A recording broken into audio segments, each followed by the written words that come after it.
The German sniper had been in his position since before dawn, 6 hours motionless. His face was covered in ash, a trick he had learned on the Eastern Front. His rifle, a Carabiner 98K with a 4-power ZF-41 scope, rested on a folded jacket to muffle the metal against stone. Behind him, camouflaged among branches, was his exit route, a shallow trench he had dug 2 nights before, running back to the German lines. Every detail was correct. Everything had been done exactly the way his instructors at the training depot near Udenberg had taught him. He knew what he was hunting: American infantry. He had studied their patterns for a week before selecting this position. A farmhouse window at the edge of a Norman village, second floor, half shuttered. He knew where they moved. He knew where they paused to rest. He knew where their officers stood. His scope was already set on the intersection 200 meters ahead. The first American had already appeared once that morning, checked something, and stepped back into cover. The shooter had let him live. Discipline. Wait for the right target. Wait for an officer. The men who had trained him were Eastern Front veterans, some of the best marksmen of the entire war. Matthias Hetzenauer, 345 confirmed kills, the highest scoring Axis sniper. Sepp Allerberger, the second most successful sniper in the Wehrmacht, a village carpenter from near Salzburg who had learned his craft against Soviet aces in the mountains around Voroshilovgrad. On the Eastern Front, these men had built up a science. They knew how to find the enemy sharpshooter, and they knew, or thought they knew, how the enemy sharpshooter would find them. That was the entire theory of German sniping in 1944. The enemy hunts you, you hunt him. Whoever is patient wins. But the shooter in that farmhouse window would not survive the day. And what killed him was not another sniper. It was not artillery from behind the American lines. It was not a lucky ricochet from a machine gun. What killed him was something for which his training had left no room at all: an American soldier who did not think like a hunter, an American soldier who thought like a defender. Today we are going to look at one of the strangest failures in the history of military sharpshooting. In 3 years on the Eastern Front, German snipers had become perhaps the deadliest marksmen on earth. They had killed thousands of Soviet troops. They had accounted for the entire officer corps of Red Army divisions. And then in the summer of 1944, they collided with an army that had almost no formal sniper program of its own. An army whose training in fieldcraft, as one military historian put it plainly, was less thorough than the German equivalent. An army that had spent almost no time on the specialized art the Germans had spent years perfecting. And within weeks, the German sniper program in the West began to fall apart. Popular history will tell you it was numbers. Popular history will tell you it was American artillery. Popular history will tell you it was the endless flow of ammunition or the M1 Garand's 8 rounds against the K98's 5. All of that is true, but it is not the answer. To understand what really happened, to understand why an Austrian carpenter with hundreds of confirmed kills would come to fear the woods around Aachen in a way he had never feared the woods around Kharkov, we need to go back to the classroom where the Germans learned to hunt, and we need to understand what they were never taught about the men they would meet in the West. The training depot near Udenberg, tucked into the foothills of the Austrian Alps, was a well-organized machine. Sepp Allerberger, sent there in the last quarter of 1943, later described it with a sniper's precise memory in the account published under his pseudonym decades later. There was a shooting garden, a miniature landscape complete with a village and roads where students shot small-caliber sporting rifles at enemy figures that appeared briefly in windows, doorways, and behind trees. The targets moved on ropes. The instructors constantly rebuilt the landscape to make each exercise harder. Allerberger, already an experienced killer by the time he arrived, was often called on to share his frontline experience with the class. He shined at those exercises. The instructors listened. The men who taught in these depots were the survivors of years of stalking Soviets across Ukraine, the Caucasus, and the frozen wastes north of Leningrad. They knew what they were about. They taught patience above all else. Every graduate had to hit a small target without fail at 325 to 435 yards. They taught camouflage, the art Allerberger became famous for with his umbrella of collected brush that he lifted and lowered like a portable hide. They taught the estimation of distance, the reading of wind, The practiced use of dummies moved on ropes to draw enemy fire. And they taught something else, something so deeply built into the curriculum that no one at the time ever wrote it down as a separate lesson.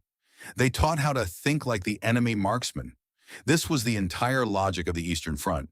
If you were a German sharpshooter, your most dangerous enemy was not a Soviet infantryman. It was another specialist, a man in a hide across a smashed street in Stalingrad, a woman, and there were many, in a tree line outside Kursk.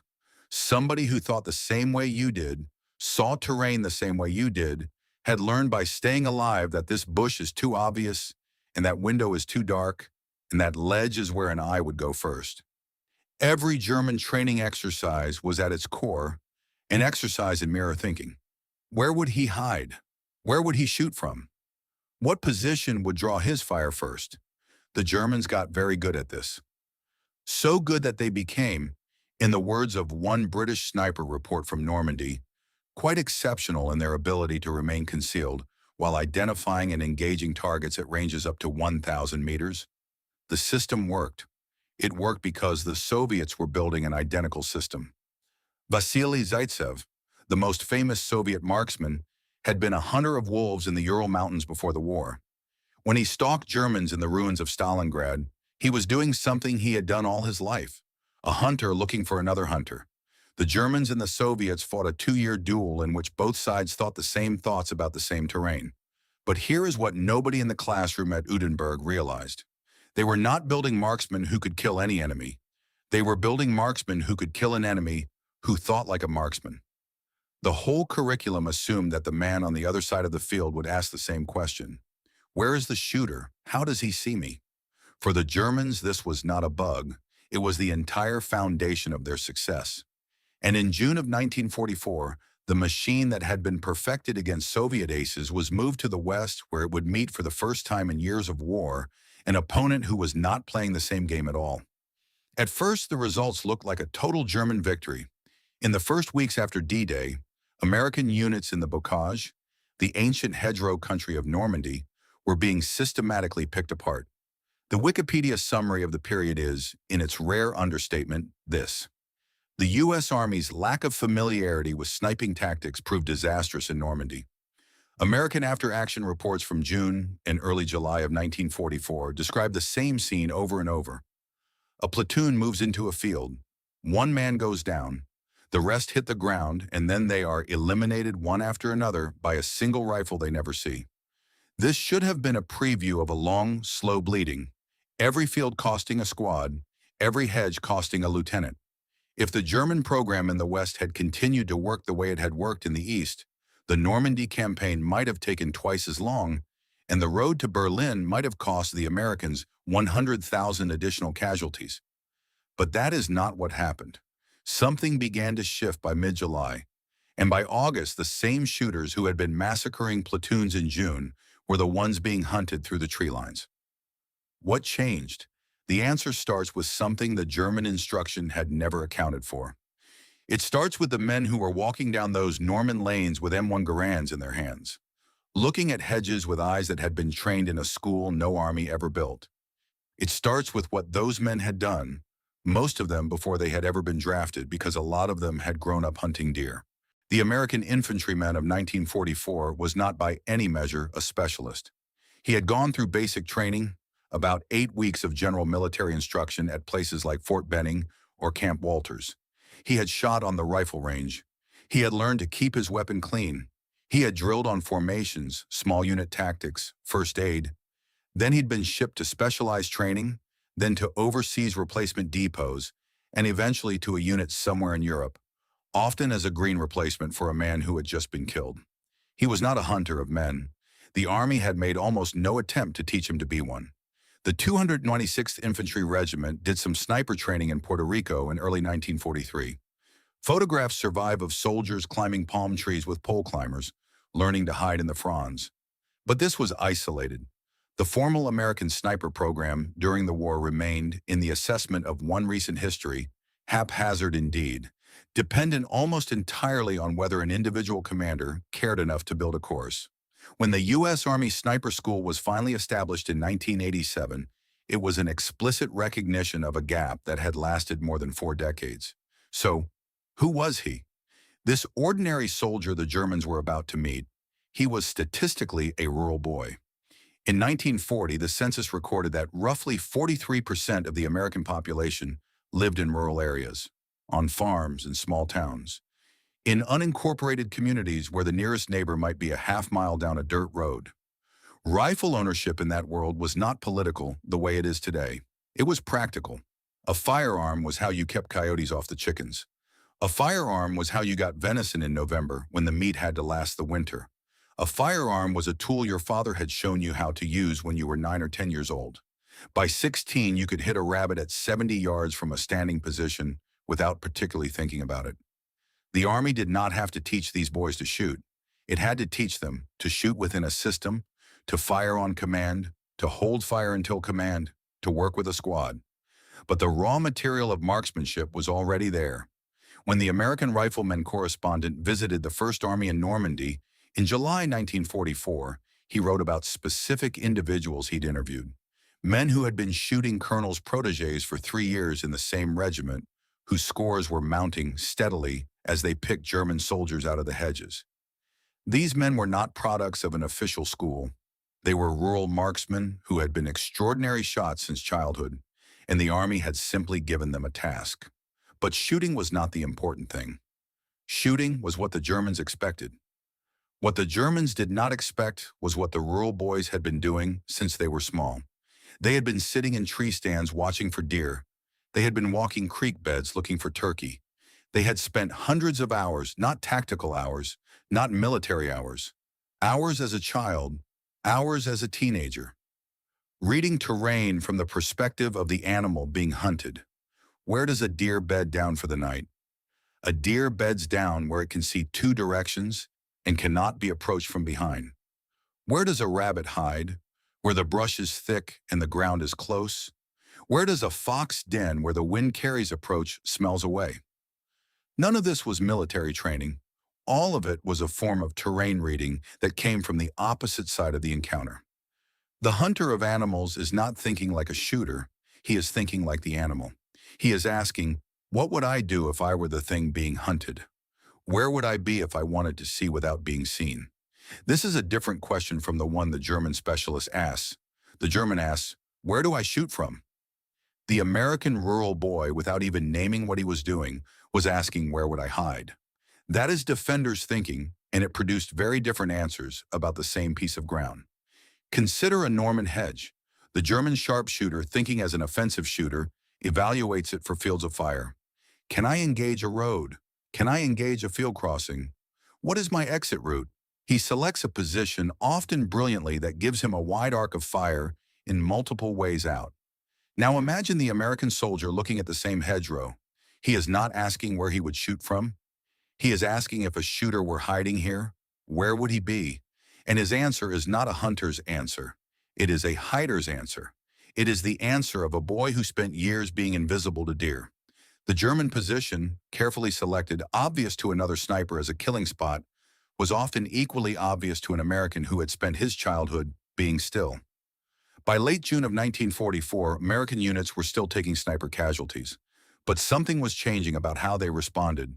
And here is the point that would have terrified the Germans if they had understood it. The men who were finding them were not other snipers. They were ordinary riflemen. They were farm boys with M1 Garands who had walked into a field, taken one shot, gone to ground, and then instead of trying to hunt back, had done something the German training had never prepared anyone to defend against. Because the American defender did not hunt the sniper, he held the ground and he made the sniper position untenable. And that shift from hunter's game to defender's game was the beginning of the end. The turning point in Normandy did not have a name. It did not happen on a particular day, and no historian has ever singled out the moment when the American infantry stopped being victims of German sharpshooting and started being its executioners. But you can see it happening if you read the divisional after-action reports in sequence. In early June, the reports are grim. Company C of the 26th Infantry Regiment, fighting outside Caumont-Levante, was locked in what became a 30-day stalemate along the hedge. One summary notes, could not see the Germans, but the Germans could see them. Sergeant Russell Warm, a company sniper who had learned his trade in Sicily and North Africa, described a war reduced to hearing. He remembered walking slowly through sunken lanes, listening for signs of the enemy. The only offensive action available was to fire blindly through the hedges, a kind of reconnaissance by desperation. And still the shooters kept coming. Wormy himself was ambushed on June 18th, walking down a Norman lane with Privates Delbert Carey and Robert B.R. He remembered opening a gate, walking about 30 yards into what looked like an empty field, and catching a movement in his peripheral vision. The bullet, he recalled, went through his neck and came out through his back. He survived. Many of his men did not. By late June, though, small changes are visible in the paperwork. Company C's patrols are reporting they have heard specific sounds, shovels, voices, footsteps behind hedges, and are relaying coordinates. On June 29th, engineers removed 4 anti-personnel mines from north of the trail. On June 22nd, a Company C patrol identified 6 or 7 Germans moving out of mortar and machine gun positions and called in 81mm mortar fire from Company D. On June 14th, the 1st Infantry Division's G2 reported that the enemy began to dig in, constructing numerous strong points, roadblocks, wire entanglements, and sowing anti-personnel and anti-tank mines. The Americans were listening now. They were mapping. They were treating the whole terrain as a defensive problem. What is happening in these reports, though the paperwork does not name it, is that the Americans have stopped trying to play the sharpshooter's game. They are no longer trying to hunt him with another sharpshooter. They are treating him the way you would treat any dangerous animal that keeps threatening your farm. You do not stalk him. You saturate the areas where he lives with something that makes those areas uninhabitable. Mortars, artillery, mass rifle fire, reconnaissance by fire, the deliberate expenditure of rounds into positions that might or might not be occupied. American doctrine had always emphasized firepower, but in the hedge the doctrine collided with a specific problem, and the solution began to emerge that was doctrinally strange and from the German perspective almost incomprehensible.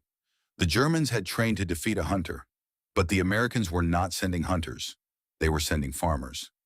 Think about what a farmer does when a wolf is killing his sheep. He does not go into the woods with a rifle and try to outstalk the wolf. He walks the fence lines. He asks, where would the wolf come through? Where does the ground give cover for a big animal? He builds his fences higher there. He sets his dogs to that side of the field at dusk. And when he does hunt the wolf, he brings 4 men, 3 dogs, and a plane. This is defenders' thinking, and it is not an accident that so many American infantrymen fell into it naturally. It was how a large portion of them had grown up thinking about the world. The shift is documented in the correspondence of the period. A First Army report from July 1944, later quoted in American Rifleman, described a change. The tree sniper, a favorite German and Japanese tactic, had already declined in popularity. Why? Because the report noted plainly, the rifle marksmanship of the Americans has caused a marked decline in the popularity of the tree sniper idea. An American with an M1 Garand, given even a hint of where a shot had come from, could rake a tree with 8 rapid rounds. Then he could reload and rake it again. The Germans stopped climbing trees not because the trees were bad positions. They were not, but because Americans made them death sentences. The hedge was different. It offered more options, and this is where the American defensive mindset produced something the German curriculum could not answer. There were men in the American ranks who became known as stalkers. American Rifleman's correspondent writing from Normandy on July 25, 1944, described them. The specialist, the stalker and scout who goes looking for trouble, and the sniper who waits patiently in an outpost to pick off enemy mortar or artillery observers, outpost guards or machine gun crews. Many of the hero stories being written from here concern the stalkers, men with 20 or 30 Germans to the credit of their stealth and their marksmanship. 20 or 30. Not on a formal sniper school's records because there was no formal sniper school. Not with a special scoped rifle because most did not need one. Just an M1 Garand and a farm boy's understanding of how to disappear. Private first-class register was one of them. American Rifleman told his story that summer. He noticed rustling along a connecting hedgerow, waited, concentrated on that spot, and became certain a German shooter was lying in a ditch on his side of the field. camouflaged, concealed, and unable to get to the safe side. Register asked an artillery observer to spot for him and fired a single shot. Observation, the correspondent wrote, proved unnecessary. His first shot brought a cry from the ditch, a noticeable movement of a body, and then the long silence. Register had thought like the German, not the way a sniper thinks like another sniper, but like a farmer thinks like a fox. And the fox was in the ditch, exactly where a hider would be. And in the ditch was where he died. Staff Sergeant W.L. Michael of Colorado Springs, interviewed for the same magazine, had 5 Germans to his credit. All of them shot out of trees during the earlier advance inland. In one hedgerow engagement, he and his lieutenant were on one side of a hedge, Germans on the other. The lieutenant stood up to throw a grenade in what he thought was the general direction of the enemy. A German officer with a machine pistol fired first. Michael saw the movement in the hedge, fired a quick shot, and killed him. Another German started running beyond the hedge. Michael grabbed the hedge itself, pulled himself up above it, and fired 3 shots, bringing that German down in what his buddies called a fancy piece of shooting. None of this is what German training had prepared for. This was not a sniper duel. This was terrain reading combined with reflexive marksmanship executed by ordinary riflemen who had internalized both the hider's eye and the shooter's hand. And it was only the beginning of what was coming, because the American army was starting to build something the Germans had never really faced. A system of anti-sniper response that did not require any snipers of its own at all. When that system was in place, the German sharpshooter in the West stopped being a threat and started being a liability. The German high command could not afford to keep committing to the fight. By August of 1944, something is shifting in the paper record that survives on the German side too. Post-war interrogations, memoirs, and after-action reports from Wehrmacht units in the West describe a change in the way sharpshooting was working. In the East, a good marksman could operate for weeks or months from behind the same set of positions, hunting Soviet forward observers and machine gun crews, sometimes doubling back into positions he'd used before. In the West, positions became disposable. Fire once, twice at most, and get out. Because if the Americans located you, if they even suspected the general direction you were in, what came back was not a return shot. What came back was, in the terminology of American infantry doctrine, reconnaissance by fire. The unit expended rounds, sometimes a lot of rounds. American commanders had been told in explicit terms in the reports coming out of the beachhead that reinforcement infantry did not know how to do this. Reinforcements have no idea of when to open fire. Reconnaissance by fire is unknown to them. One training assessment noted, they should know when they reach us that it is better to expend ammunition on positions that are not occupied than fail to cover it.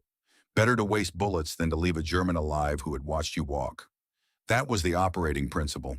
And if reconnaissance by fire produced any response, a movement, a return shot, a snapped twig, the situation escalated instantly.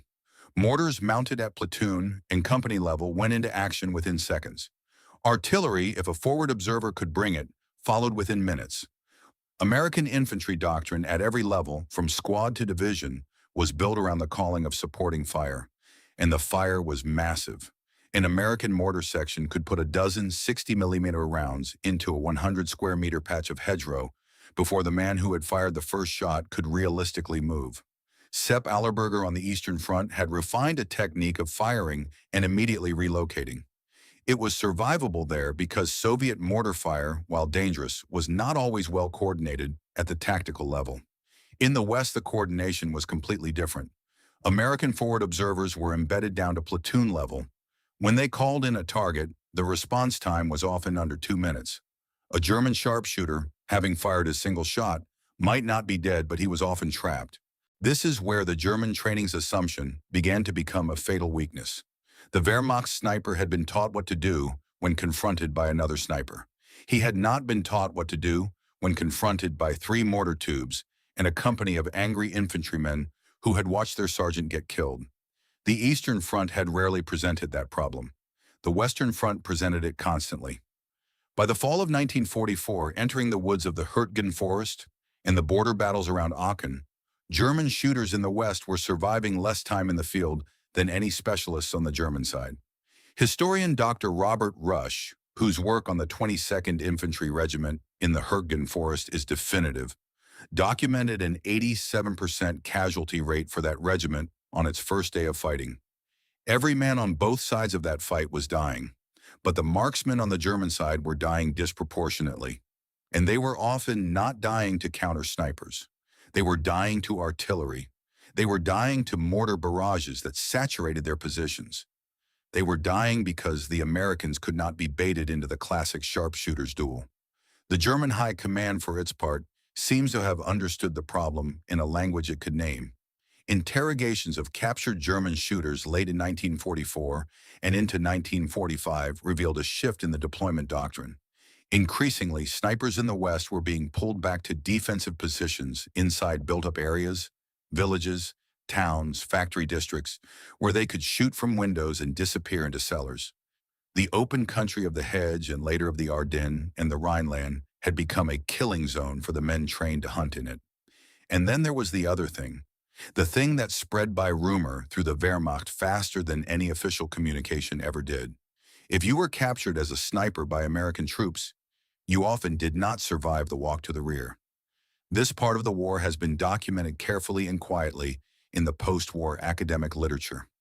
American historian Peter Shrivers in The Crash of Ruin and Simon Mackenzie in his 1994 study of prisoner treatment both note that sharpshooters occupied a special category. Stephen Ambrose in Citizen Soldiers wrote plainly that GIs were less inclined to accord the honors of war to members of the SS to those who surrendered too late and to snipers. Osprey Publishing's Bolt Action Campaign Guide summarizes what the historical sources record without embellishment. There are many accounts of snipers being executed on capture, and just as many of snipers being shunned and socially outcast by soldiers of their own army. An aide to General Omar Bradley tellingly noted the general's position on the matter. Bradley, according to the aide's account, said he would not take action against anyone who decided to treat a captured sniper a little more roughly than they are being treated at present.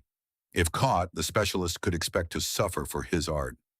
This was not policy, this was a general looking away. The reasons were not moral, they were practical. American units that had lost men to a sharpshooter felt an anger that did not distinguish between rules of war and rules of survival. A sniper's target selection, deliberate, individual, personal, felt to the men on the receiving end of it like assassination rather than combat. And so from a purely mathematical perspective, the German specialist in the West faced a compound problem. His position was likely to be located by defensive-minded infantrymen who thought like hiders. It was likely to be saturated with fire before he could relocate, and if he did survive to surrender, he was likely to be killed anyway. The American infantry officer of 1944 was not on average a career military man.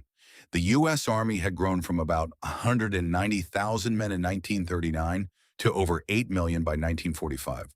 Most of the men wearing captains' or majors' bars in a Norman field had been civilians 4 or 5 years earlier. They were lawyers, teachers, small-town business owners, engineers. They'd come up through the ranks or through officer candidate school, and they carried into their commands the cultural assumptions of the country they had left. That country was and had long been a country of defenders, not defenders in the international sense. Americans in 1944 were pushing across Europe as invaders, however welcome, defenders in the domestic sense. Americans thought about ground the way a farmer thinks about a farm. You held it. You marked its boundaries. You knew where the fence lines ran, and when something threatened it, a coyote, a fire, a neighbor's stray cattle, you did not go on a wide-ranging offensive. You closed the gate, you brought in the animals, and you positioned yourself to see everything that could come in. This was the invisible mental architecture inside the head of an American infantry captain looking at a Norman village. He did not think about hunting the German shooter. He thought about occupying the village, about which windows had lines of sight into which streets, about where a shooter could sit to threaten his men, and how to make that shooter's day miserable before his men ever walked in. The German curriculum had been built around the Soviet enemy, and against that enemy, it had produced the most effective sniper program of the war. Matthias Hetzenauer's 345 kills were and remain one of the highest confirmed sniper totals in any war. Sepp Allerberger's 257. These men were not lucky. They were the product of a systematic pedagogy that understood the sniper duel down to its finest details. But the pedagogy had a gap in it that no one in Udenberg or Vienna or Berlin had ever noticed. It had never taught what to do when the enemy was not another sniper. It had never taught what to do when the enemy was essentially a whole country of hunters who had grown up thinking about being the hunted rather than about doing the hunting. We cannot know how many German shooters died in the West. The Wehrmacht's own casualty records did not distinguish snipers as a separate category with any consistency. And the post-war chaos destroyed many of the records that did exist. But we know some individual fates. Hetzenauer himself was captured on the Eastern Front and spent 5 years in Soviet forced labor, a fate that at least did not leave him executed in a ditch. Allerberger, before his surrender to American forces, placed his beloved Gewehr 43 sniper rifle under the tracks of a Sturmgeschütz assault gun so it would not fall into Allied hands. His war ended in 1945. His memoir, published decades later under a pseudonym, tells the story of a man who had killed for years and could not bring himself to speak plainly about who he had been.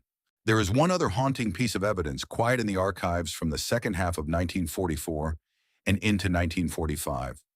Young German snipers, poorly trained, sent into the fight in the West as the Reich ran out of experienced men.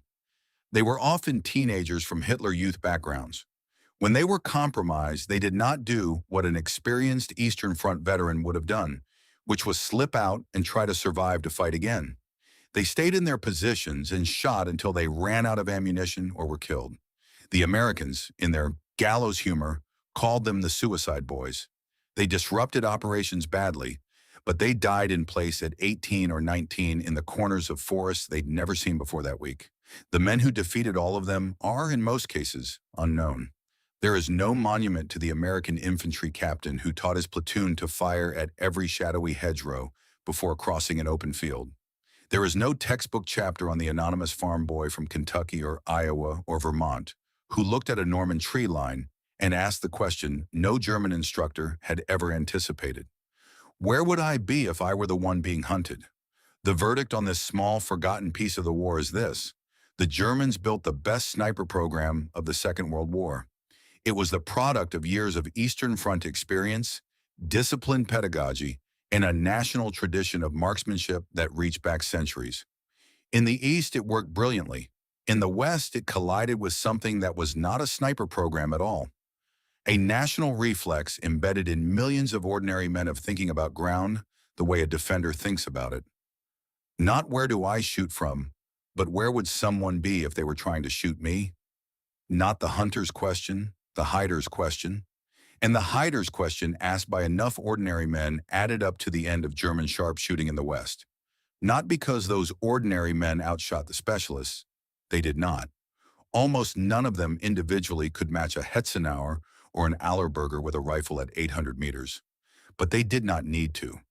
They needed to see the position before the position saw them, or to correctly guess the position so completely that the mortar rounds landed on top of it before the second shot ever came. They saw, they guessed. And the German shooter, the finest hunter in the 20th century's finest army, died in a hedge to a farm boy who was thinking about the shape of the ground the way his father had taught him to think about it when they hunted deer together in a Kentucky autumn. The lesson is not just about sharpshooting. It is about the whole architecture of war. Armies build training around the enemies they expect. And the enemies they expect are usually enemies that look like themselves. The Germans expected snipers. They got a country. The country won. If this forensic look at a forgotten piece of the Second World War changed how you view the history of the battlefield, please subscribe to our channel. We are digging up the history they tried to bury. Join us in preserving the truth of the past to plant the seeds for the future. Our next historical treasure will be uncovered soon. Like this video to help these stories reach those who need to hear them.